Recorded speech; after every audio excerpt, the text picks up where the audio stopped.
காஞ்சிபுரம் ஸ்ரீ காமாட்சி அம்பாள் பிரம்மோற்சவம் 3ஆம் திருநாள் காலை பாயும் தங்க சிம்ம வாகனத்தில் உலா வருகிறாள். ஸ்ரீமத் சிம்ஹாசனேஸ்வரி என்று போற்றுகிறது லலிதா சஹஸ்ரநாமம். சிறந்த சிங்காதனத்தில் அமர்ந்து உலகை அடக்கி ஆள்பவளே சிம்மவாகினியாக உலா வருகிறாள். மிருகங்களுள் சிங்கம் உயர்ந்தது, காட்டிற்கே அது ராஜா. தேவியோ உலகமாகிற சாம்ராஜ்யத்தையே அடக்கி ஆள்பவள் என்பதை காட்ட சிம்ம வாகனத்தில் பவனி வருகிறாள்.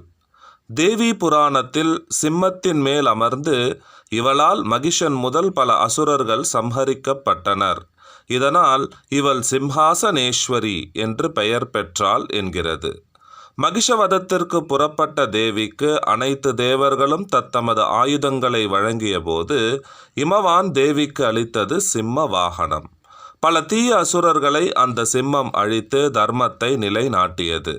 முருகப்பெருமானால் சம்ஹரிக்கப்பட்ட சிங்கமுகாசுரன் ஞானம் பெற்று தேவியின் வாகனம் ஆனான் என்றும் சொல்லப்படுகிறது.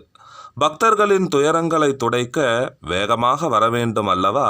இதோ வேகமான வாகனமான சிம்ம வாகனத்தில் வருகிறாள் அம்பிகை. தேவியின் இந்த சிம்ம வாகன தரிசனம் நம் அச்சத்தை போக்கட்டும். ஜெய ஜெய காமாட்சி.